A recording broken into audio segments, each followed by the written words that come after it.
Well, thank you, everyone. Thank you to the Board of Trade and the presenting sponsor of Walmart for inviting us all here today for this keynote address. Thank you, of course, to Kevin and to Anne Marie. I don't think there's enough water in the Churchill River to match your energy, but we'll do our best here today. We're also very lucky to work with you, and I wouldn't want to work against them by any stretch. Thank you to the members of the Board of Trade also that are here today in the audience and those who couldn't join us today.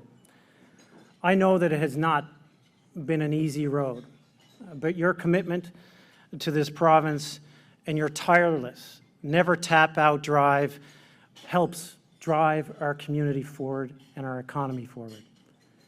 We've got an abundance of that spirit here, and we're exporting it to the rest of Canada and to around the globe. Now, usually a speech about the state of the province sounds like campaign rhetoric. Well, sorry, we're not there yet. I want to do something a little bit different today. I want to set aside the government's top hits and greatest hit list and talk about something else, something inspirational and boldly positive, something that touches us all in this room and throughout the entire province. I want to talk about our potential, our energy. I know you're thinking, sit back, here comes the pitch on wind energy development. Yes, that is a big part of it, but our energy, your energy, is so much more than that. It's not only about choosing what you do, it's about being optimistic and acting on it. Looking for the positives these days can sometimes feel futile, even naive, considering how the cost of living and housing have placed such an incredible strain on families, seniors, and those just starting out. But I believe in my heart that the true path through comes from focusing on growing our businesses and fueling our economy. Exploring and promoting new sectors directly leads to new education opportunities and creates new, meaningful, sustainable jobs. New ideas create new companies that in turn create spin and spin-off growth and attracts talent to higher paying career opportunities. Innovation redefines and expands our traditional spaces, making them more admirable, more desirable than ever before, a solid foundation for our future. And a new focus means creating a strong, robust, business-friendly climate and putting the right labor market conditions in place to fuel your ideas. But this has to come down to you, and I believe in you. This energy needs you. Growth is harnessing the energy in this very room, the talent, the ideas, the teams, the forward thinking. It is all you. This renewed positive energy doesn't mean, of course, turning away from the industries that brought us here in the first place. It instead means injecting them with new, courageous, and bold ideas. They have embraced and are no stranger to change, have embraced innovation and change for generations.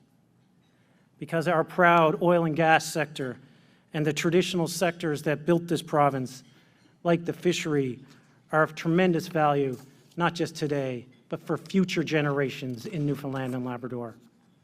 Our energy sector, our fishery, forestry, tourism, and hospitality sectors make a massive contribution to our economy, employment growth, and jobs.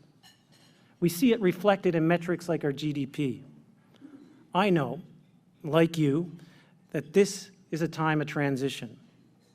But let me be crystal clear. The world needs our oil and gas today. It's a product that I love. It's a product the world needs.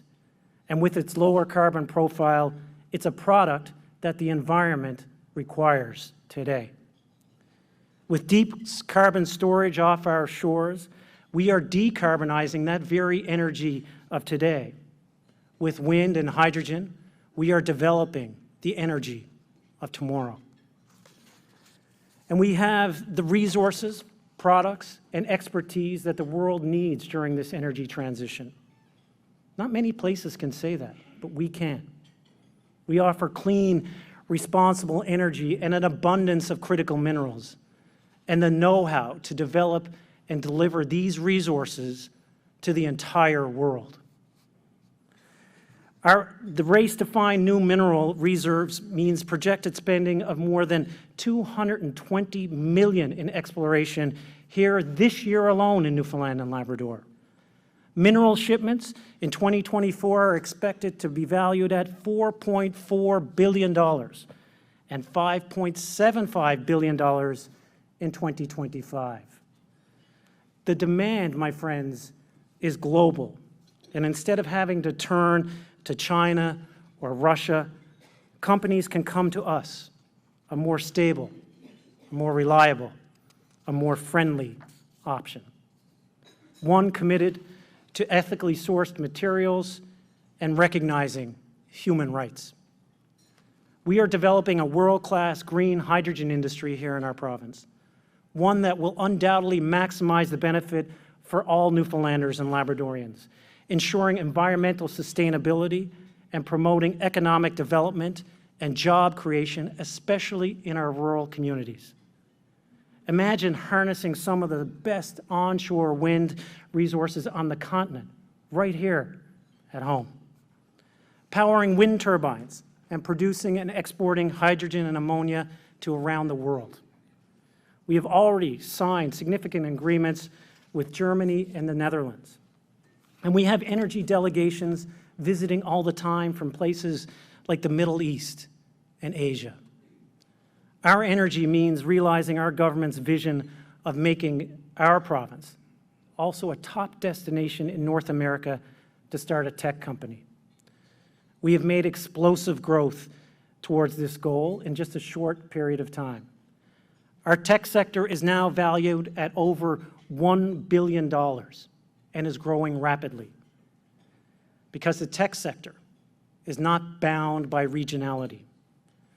The world knows who we are, not just now for our resources, but for our companies. And they equally know that our companies can solve global problems. Our fishery brought most of us here to these shores, built our economy, captured the very essence of our culture, and fed Europe. As we modernize and invest in this industry, we will grow our past, enable and protect our culture, and feed the world. These opportunities will only continue to grow because growth is the product of our energy. We must collectively stop thinking in terms of borders and instead fully embrace the concept of reach. We have a comeback story here in Newfoundland and Labrador, one that we're living today. And the rest of the country, the rest of the continent, and I can tell you the world, knows that we are now a contender. The same people that had written us off 5 years ago are now cheering us on. But now we are re-energized when it comes to giving an all-hands push to keep this momentum, the real momentum of Newfoundland and Labrador, driving forward. And there's some metrics to support that this is working. Consumer spending is up.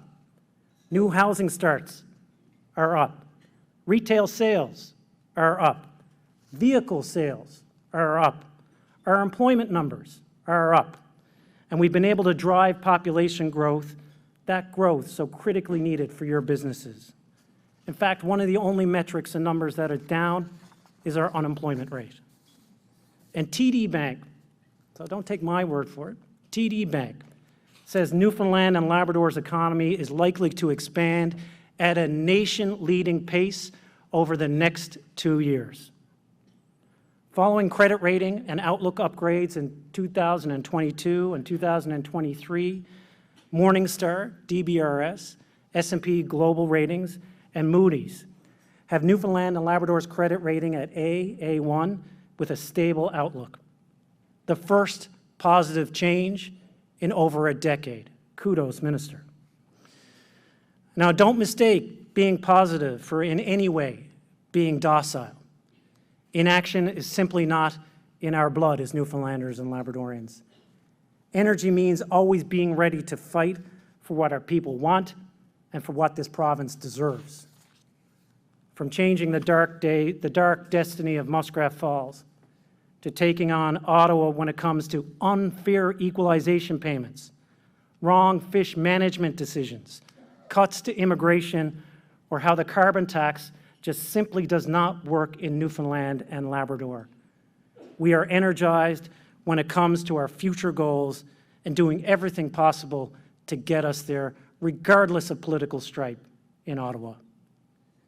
And we have to right our historic wrongs.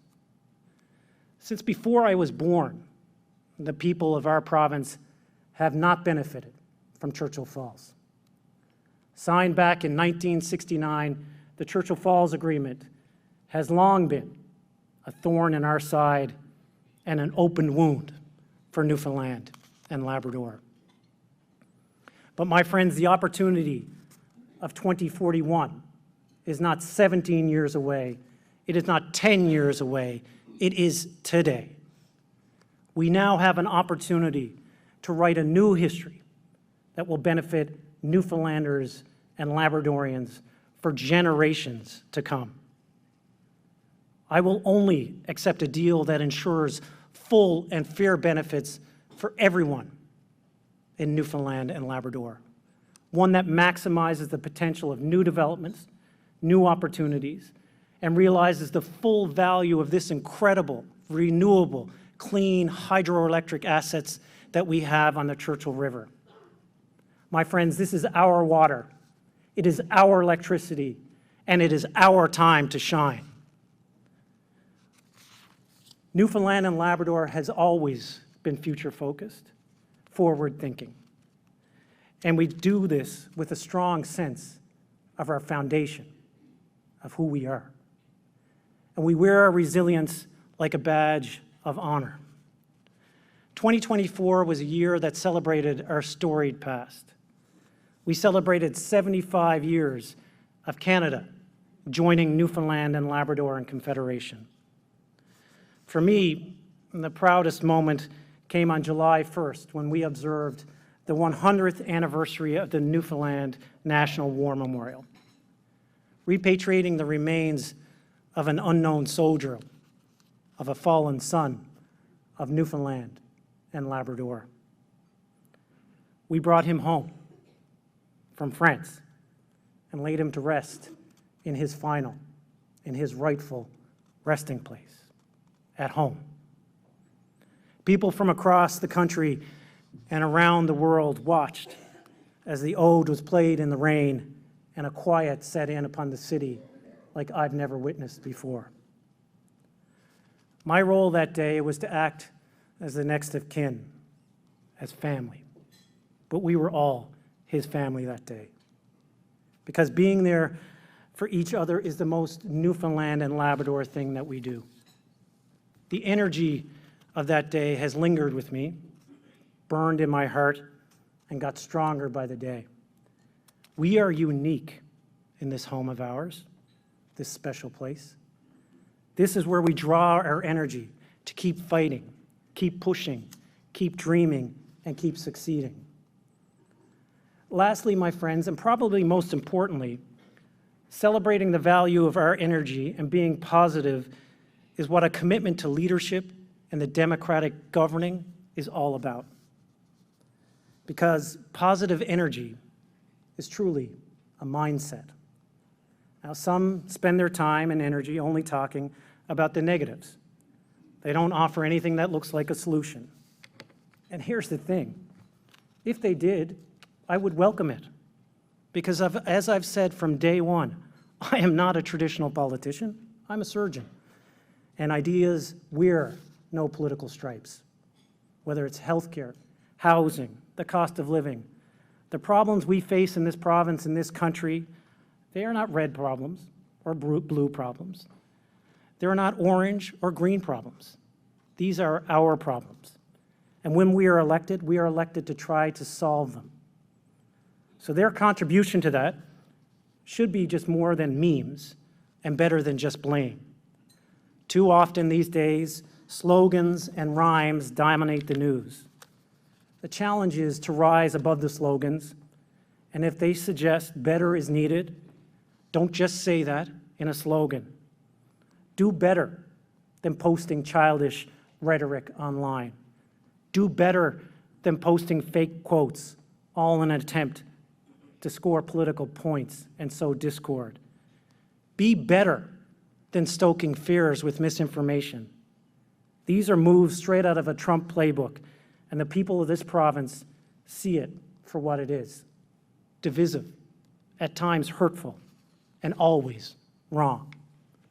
So whatever they do better than that. I'm like many of you, and watching the news lately can truly be disheartening. I've been around politics a long time. When did it become this divided? The huge gulf that has formed between the left and the right. The dismissal of facts as the basis of theories. This radicalization of opinion. We've lost sight of what it means to be a moderate, to live in the middle, a place that fights against polarizing views from both sides, a place that resists the easy road of creating a false, forced dichotomy of choice, a place that listens. The center may not sound glitzy, but it is where I am. And in my heart, I believe it is where most Canadians are. Progressively social, fiscally responsible, capable of holding two thoughts in your head at once and reconciling differences of views. The current political tug-of-war only causes mistrust in our institutions, confusion as to the correct path forward, and fuels overall anxiety. We need balanced measures that support rather than divide, because, my friends, it's not about choosing sides. It's about understanding the view of both sides. Ultimately, this discourse just distracts from the path that we are on. It holds us all collectively back. I often come back to this quote from President Obama, that change will not come if we wait for some other person or some other time. We are the ones we've been waiting for. We are the change that we seek. Now, as a doctor, I believe in the medicinal power of optimism, that when we are written off, we come back stronger. When we are down, we rise and come back harder. I see the potential of our province and spend each day pushing us closer to realizing. I've come to see that our greatest strength is in our resilience and in our bonds. Fighting for, not with, pushing towards, not against. Now, I've spoken to many of you in this room and across the province. I am fully energized to continue to support you, your businesses, your industries, your ideas. Your energy is what fuels me. I can tell you, your government is 100% behind you, because we want the next new industry here in Newfoundland and Labrador. We want the next big new tech development here in Newfoundland and Labrador. We want to lead, not to follow, because that is the true fuel of the future of Newfoundland and Labrador, the future of our bold, courageous, and new province. That is our potential. That is our energy. It is the energy of Newfoundland and Labrador that will drive us forward. Thank you all, and God guard thee, Newfoundland and Labrador.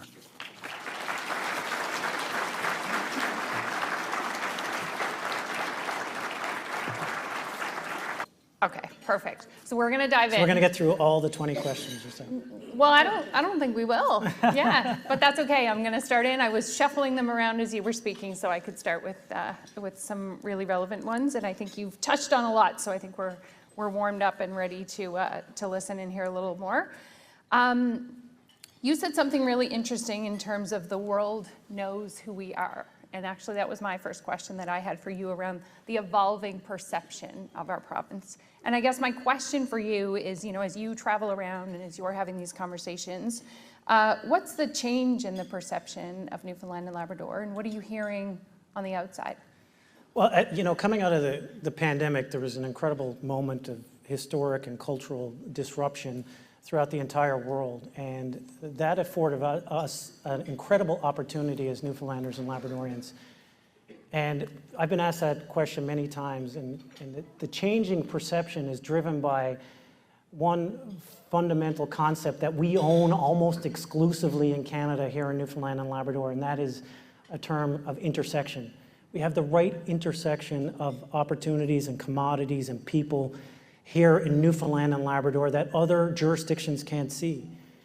And so when I travel around the world, whether it's to the Middle East or whether it's to the New England governors or whether it's the rest of Canada, people now look to us with jealousy and look to us certainly across Canada, with a sense of hope and optimism that we are going to capitalize on this incredible and historic moment.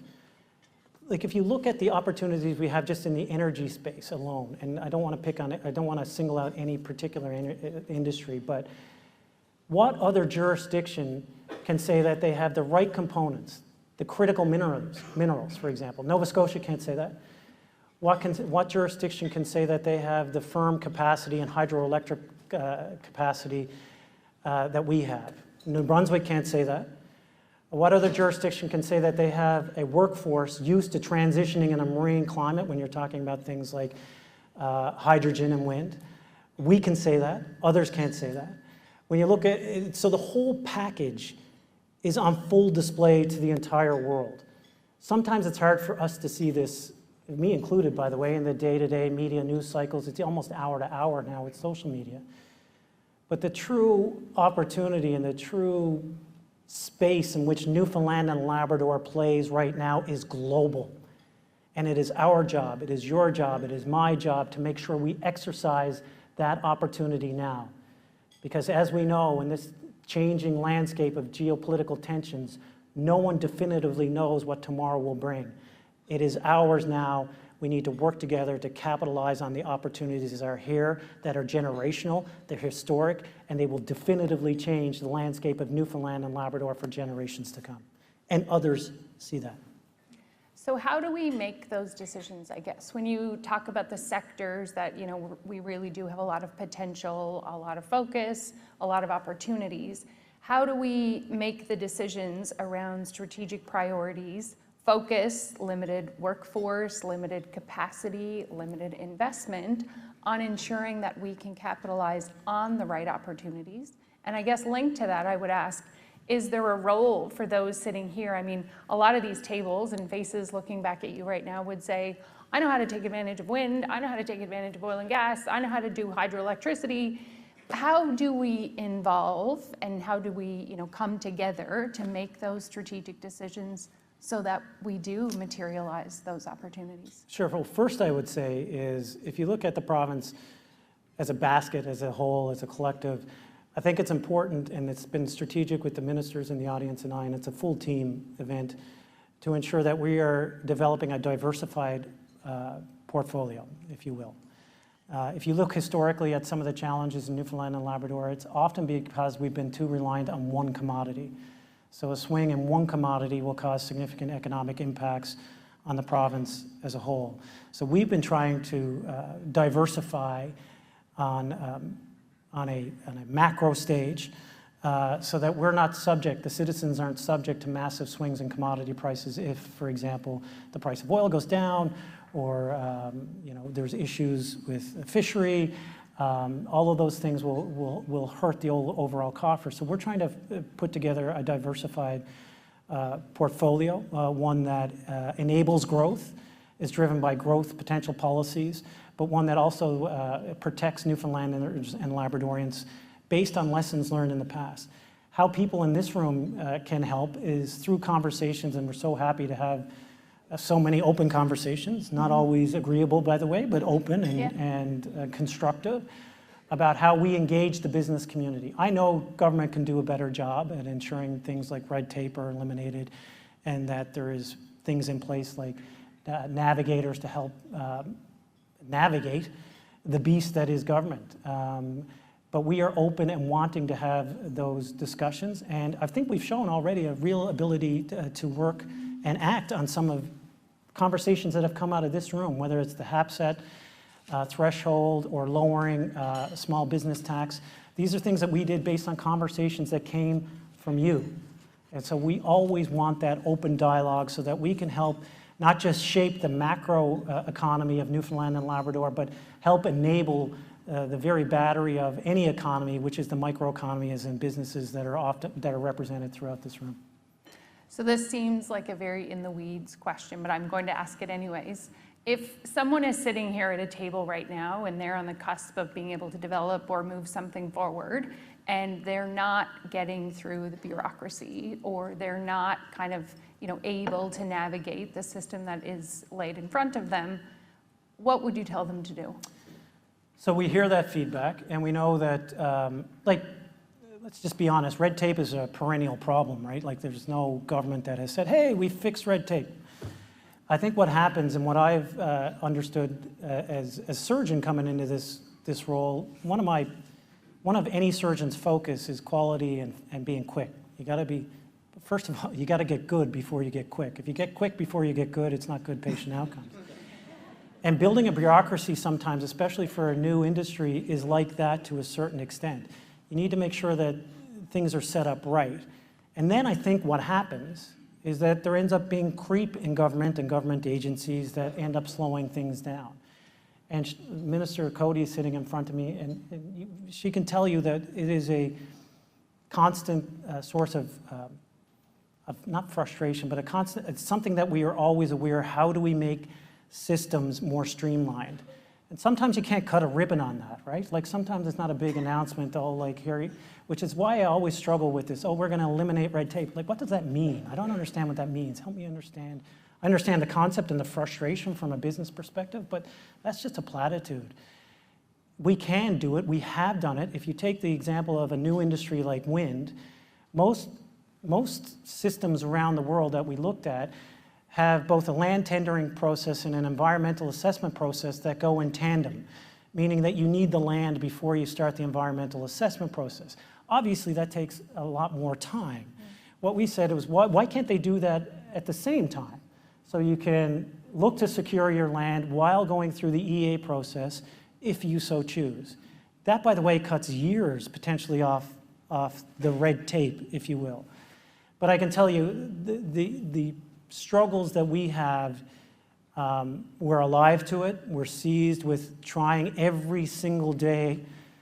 I am laughing because I can hear the bureaucrats. They all know how fast I want things done, to make sure that the process is efficient for you and for citizens, by the way. It's not just businesses that are frustrated with some of the processes. And I think we've done a good job to eliminate and to digitize and to modernize some systems, by the way, that were operating on paper until just 2 to 3 years ago.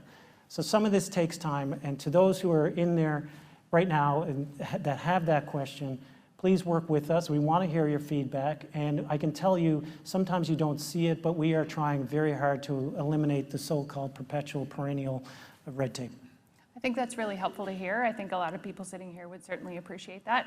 I think sometimes things may get lost in communication, and there's probably levels. So I think the Board of Trade is going to take this on a little bit, and I'll report back. Happy to. I'm not going to send everyone to call the 729 number at Confed Building or anything, but I think we do need this is the right forum to tell us. Absolutely. These are the conversations that can say, hey, you can be doing it a little bit better over there. For example, Crown lands, we know, is a general problem for every citizen trying to acquire certain lands. heard loud and clear, and we modernized that just 2 weeks ago. So we are wanting and prepared to make big, bold, courageous moves. By the way, that's the first time that was done since the 70s. So we're not afraid to take on big modernization programs, whether that's in healthcare and transforming it, or in any sector that is represented here in this room. No, and I think, all of us would say we certainly appreciate that. But I do think, when we announced this, and we were hosting the State of the Province, we just need to put out our first e-news, and my inbox is flooded with Sure. people who are happy to tell me what I should ask you about and the type of conversation we should have. But I can tell you, this year, overwhelmingly, it was about we need a competitive environment to do business, and we need to eliminate red tape. And so while that is an antiquated old term, and you're right, I don't think anyone gets rid of it. I just don't know what it means, right? Like help us, absolutely, I think it takes various forms. Come with directives that are solution-driven, and they can be specific to industries, but just screaming about red tape doesn't help me. No, but people want to tell you. Red tape, yeah. They definitely, because I have tons of them in my Oh, no, inbox. we hear it. So from my position as Premier, I thought naively that the hardest part was going to be making the decision. The hardest part is making sure that the decision gets done and gets implemented and gets done in an efficient, effective way that benefits all of you. Yeah, So I am equally frustrated by it as a person, as an individual, and as Premier. Well, I appreciate that, and I will follow up with all of you, and we will, I can have the conversation certainly and see how we move that forward. One of the things that you, well, I already asked you that one actually, because I'm switching these around to try and keep up. Easy ones are on the bottom. They are actually, they really are. I'm not going there. So actually, I want to talk about immigration, because I think this goes hand in hand, well, with the delivery of most of the industries and businesses that everyone here in this room are running requires new Newfoundlanders and Labradorians, and that is real. And last week, we saw a pretty disappointing announcement, I think, come from the federal government. What would you tell those sitting here today whose business and future planning relies on bringing new people to our province? What would you tell them to do? So first of all, it's not just your business, it's the future of Newfoundland and Labrador relies on a robust, strategic immigration system. It was one of my top 3 priorities, as you remember interviewing me a couple of years ago, for me when I took over, was for the first time ever to put a healthy and strategic focus on immigration, creating a Department of Immigration, creating a strategy behind immigration, setting a target for immigration of 5,000 new Newfoundlanders and Labradorians by 2026.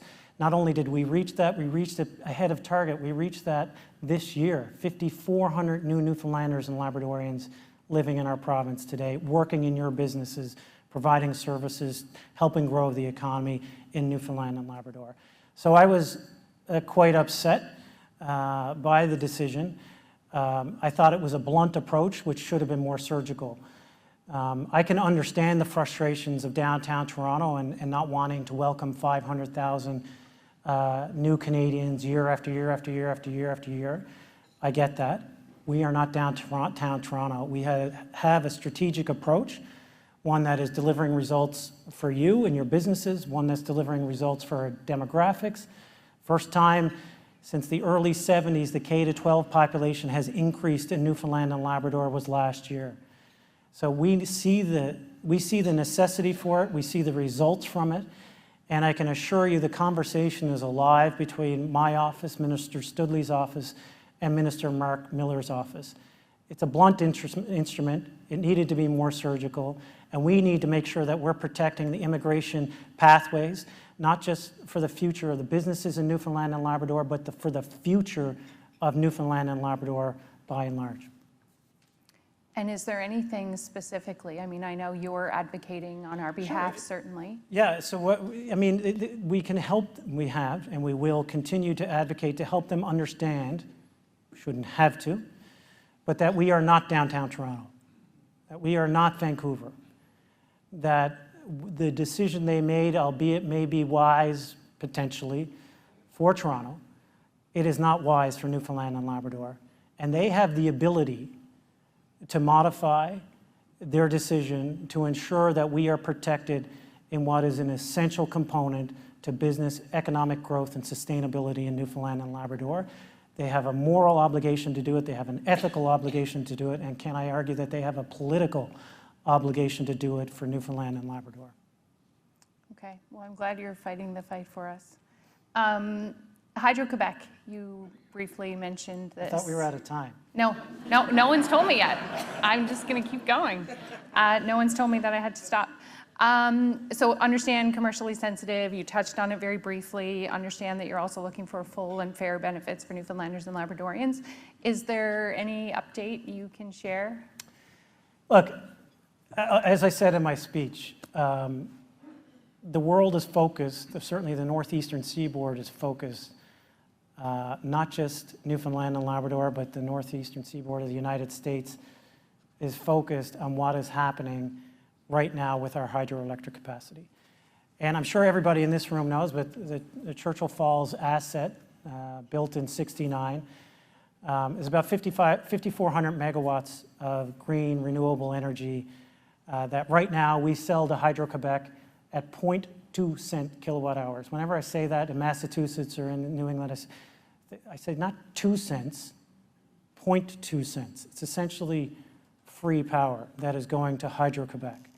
It's going to them to make money. It's going to them to provide for their industrial and domestic growth, and we see no benefit from that. But what people need to realize, what others realize in the northeastern seaboard, and I think people in Quebec finally realize, is that 2041 is not 17 years away. In utility planning, from a utility planning perspective, 2041 is not 10 years away, it's not 5 years away, it is today. So today is the right time to be having discussions to see if we can unlock the true value of this asset and potential new developments for Newfoundland and Labrador. I won't negotiate in public. I don't think that's in your best interest. I don't think that's in my kids and their kids' best interest. But I will say this. I've said it publicly before. I'll say it again. I've said it in Quebec. I've said it in New England. Quebec needs to show us the money. It's been too long with no money. This is our electricity. It's our water. It's our time. And if they're going to show up, they need to pony up.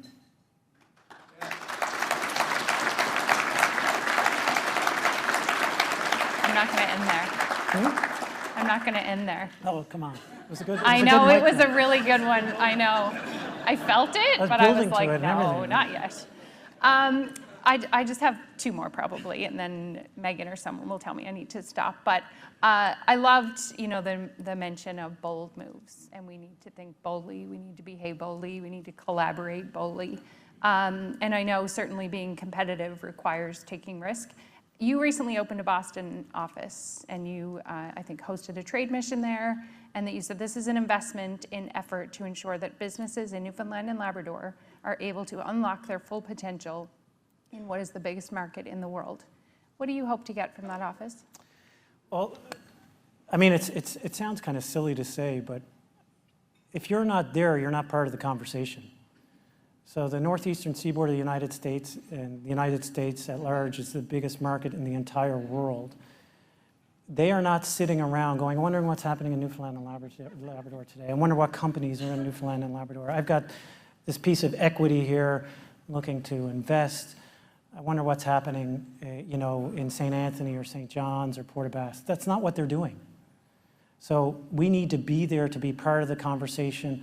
Part of any government's job is to sell Newfoundland and Labrador. You can do that by trade missions, you can do that by opening offices, but make no mistake, we have to do it.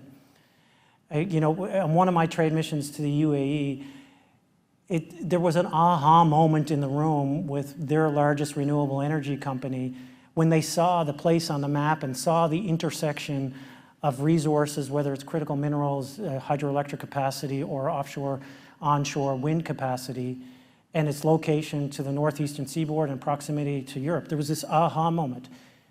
They weren't going to come to that by themselves. We need to tell the story. We need to sell the place.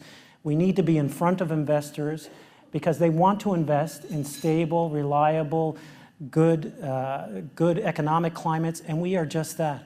In addition to that, though, we have incredible opportunities in the resources and in the intersection of said resources. But if you're not there, If you're not selling it, if you're not celebrating it, you're not a part of it. And so that's where we need to be. We need your help, frankly. We need your members to realize the opportunity in those offices and the opportunity in those trade missions, and help me help you sell Newfoundland and Labrador. That's a great ask. I'm going to follow up on that one as well. Any other bold moves that you're considering? Well, I think we've done a lot. I mean, I know politics and strategy is all about what you're going to do, not what you have done, but I am very comfortable in the last 4 years in saying that we've taken bold and courageous moves that others wouldn't have thought possible, whether that's preventing muskrat from doubling your electricity rates, whether that's in starting greenfield industries like wind. There was a ban on wind 2 years ago, just as we can all recall, whether that's in integrating our healthcare system to one health authority, whether that's in bringing the school district into the Department of Education, some big, bold, structural governance changes that people told me just were too politically toxic to touch. And we have taken those bold moves, but we're not done yet. We're just getting started. Okay, you heard it here. I'm going to ask you this last one and then one sub. That's two, by the way. Yeah, I know. I was wondering if you'd be really quick on that. The Canadian Federation of Independent Business recently shared that Atlantic Canadian small businesses directly impacted by crime and safety issues has doubled in the last year, while acknowledging, of course, that addressing these issues is quite complex and requires a comprehensive approach. What is government doing to mitigate the growing risks faced by our businesses, customers, communities? Throughout the entire country, public safety and justice is becoming the number one issue, if it's not the number one issue already.